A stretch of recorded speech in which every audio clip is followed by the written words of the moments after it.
أعوذ بالله من الشيطان الرجيم بسم الله الرحمن الرحيم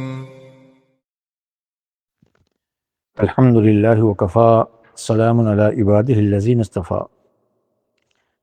جناب ابو سعید خدری رضی اللہ تعالی عنہ نبی علیہ السلام کا ارشاد نقل کرتے ہیں، جس کو امام ترمذی نے نقل کیا ہے، کہ التاجر الصدوق الامین مع النبیین والصدیقین والشہداء، کہ دیانتداری کے ساتھ کاروبار کرنے والا، تجارت کرنے والا شخص قیامت کے دن انبیاء، صدیقین اور شہداء کے ساتھ ہوگا۔ اللہ کے رسول صلی اللہ علیہ وسلم نے دنیا میں ہر عمل کی اہمیت بھی بیان کی اور اس کے لیے احکامات بھی بیان کیے۔ اس حدیث شریف میں مسلمان تاجر کے اوصاف بیان کیے ہیں کہ مسلمان تاجر دو صفات کا حامل ہوتا ہے۔ ایک تو اس کی تجارت اور اس کا کاروبار سچائی پر مبنی ہوتا ہے، وہ کسی مسلمان کے ساتھ دروغگوئی اور جو ہے غلط بیانی نہیں کرتا، سچائی اور راست بازی کو اپنا نصب العین بنا کر زندگی گزارتا۔ اور دوسرا وہ امانت دار اور مسلمانوں کا خیر خواہ اور کسی کے لیے دھوکہ نہیں کرتا۔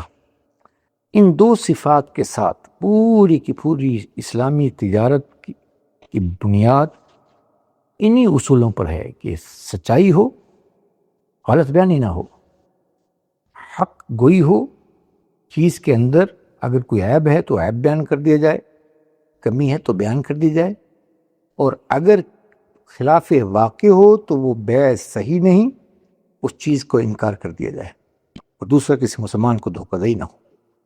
اور یہی تجارت کے سچی تجارت جو انبیاء علیہم السلام کی تعلیم کے موافق ہے، وہ ان دو صفات پر مبنی ہونی چاہیے، اور یہی اسلامی تجارت کا اصول ہے جو برکت والا ہے۔ اللہ کے رسول نے فرمایا کہ تجارت کا پیش اختیار کرو، کہ اللہ تعالیٰ نے 10 حصوں میں سے 9 حصے برکت کے تجارت پہ رکھے ہیں۔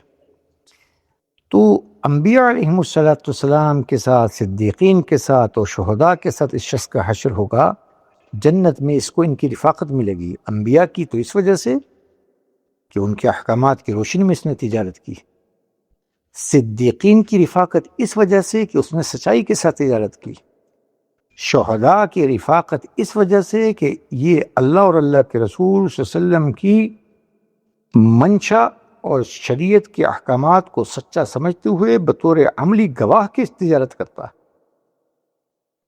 تو تجارت اللہ کا حکم ہے، مسلمان کو تجارت کرنی بھی ہے، لیکن ان شرائط کے ساتھ۔ جہاں یہ شرط مفقود، وہاں وہ تجارت غیر پسندیدہ، غیر مستحسن اور بے برکت ہوگی۔ اللہ ہم سب کو دین سیکھ کر عمل کرنے کی توفیق عنایت فرمائے۔ السلام علیکم ورحمۃ اللہ وبرکاتہ۔